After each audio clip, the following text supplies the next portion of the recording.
পশ্চিমবঙ্গের মুখ্যমন্ত্রী শুভেন্দু অধিকারীর দাবি, গত ১.৫ মাসে ১০,০০০ অনুপ্রবেশকারীকে বাংলাদেশে ফেরত পাঠানো হয়েছে।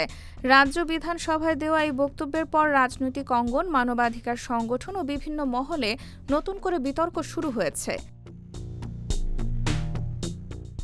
সমালোচকদের প্রশ্ন, এত বড় সংখ্যক মানুষকে কিভাবে চিহ্নিত করা হয়েছে, কোন প্রক্রিয়ায় তাদের সীমান্ত পার করা হয়েছে এবং এ বিষয়ে কেন্দ্রীয় সংস্থা বা সীমান্তরক্ষী বাহিনীর আনুষ্ঠানিক তথ্য কেন প্রকাশ করা হয়নি।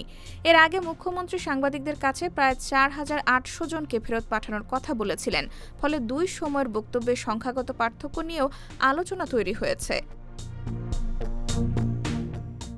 বিরোধীদের দাবি, এত বড় অভিযানের ক্ষেত্রে প্রশাসনিক নথি, সীমান্ত সংক্রান্ত তথ্য ও সরকারি পরিসংখ্যান জনসম্মুখে থাকা উচিত। তবে এখন পর্যন্ত এ ধরনের বিস্তারিত তথ্য প্রকাশ করা হয়নি।